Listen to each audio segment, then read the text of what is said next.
Vietnam is making a massive, multi-billion-dollar bet to completely transform itself into a global maritime powerhouse. It really is a high-stakes gamble, one that's meant to lock in its economic future and redefine its role in world trade. So let's break down exactly how they plan to pull it off. Seaports are pretty much the lifeblood of Vietnam's booming economy. Thanks to its amazing location right on major shipping routes, the country's ports are just buzzing with activity. They handle a staggering amount of goods, connecting Vietnam to the entire world. But if you look a little closer, you'll find a really critical vulnerability. And that right there brings us to the core issue of this whole story. Even though it's Vietnam's goods flowing through Vietnam's ports, the country is overwhelmingly dependent on other nations to actually move them. So that raises a huge question, right? Can a country really steer its own economy when somebody else is holding the keys to its shipping fleet? To really understand the scale of what Vietnam is trying to do, we first need to look at the pretty significant challenges, the anchors, you could say, that are currently holding its maritime industry back. The numbers you're looking at here are, well, they're stark. A whopping 95% of Vietnam's import and export goods are carried by foreign shipping companies. That leaves the domestic fleet with just a tiny 5% slice of the pie. And that's not just a statistic, that's a massive economic vulnerability. So, what's with the huge gap? Well, on one hand, you've got the Vietnamese fleet. The average ship is over 15 years old and can carry at most about 1,800 containers. On the other hand, the foreign fleets are using these brand new, modern vessels that can hold over 20,000 containers. It's kind of like an old pickup truck trying to compete in a race against a fleet of brand new semi-trucks. And the problems don't just stop with the ships themselves. The whole logistics chain is hitting roadblocks.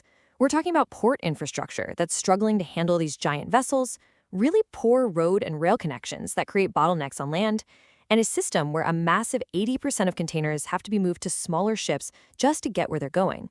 All of that just adds up to more delays and higher costs. So, faced with all these deep-seated challenges, Vietnam isn't just sitting back. It has drafted this incredibly ambitious blueprint to fundamentally overhaul its entire maritime sector from the ground up.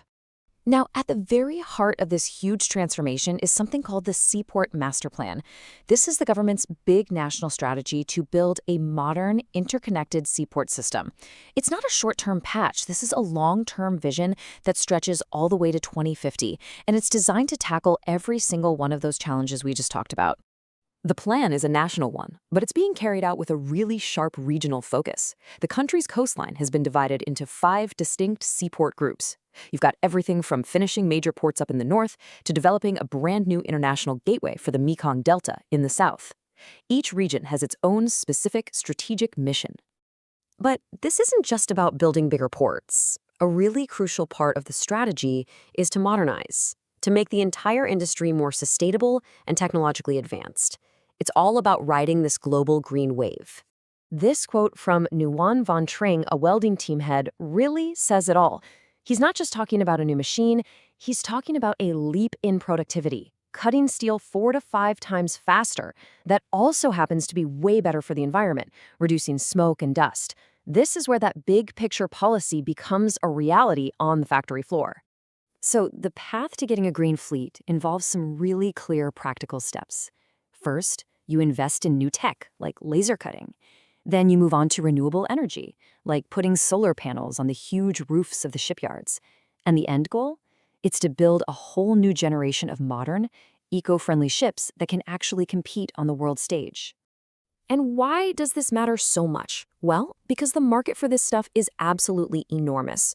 The global shipbuilding market is projected to be worth $195 billion by 2030, and a huge slice of that pie is going to be for green ships. By making this move now, Vietnam is positioning itself to grab a big piece of that very lucrative market. Of course, a plan this big needs a massive amount of money.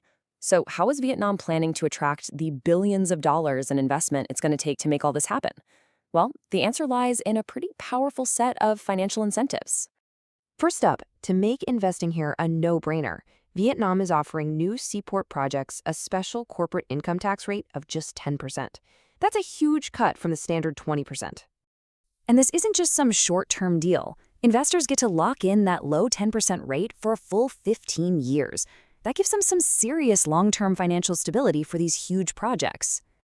And on top of those tax breaks, the government is offering security on the ground.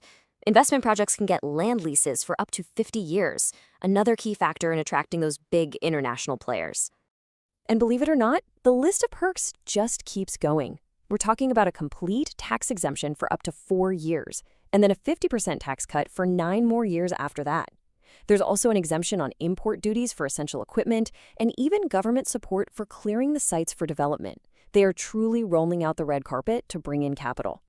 So you put it all together, the master plan, the push for green technology, the aggressive financial incentives, it's all pointing in one direction. It's pointed towards the creation of a new global maritime powerhouse.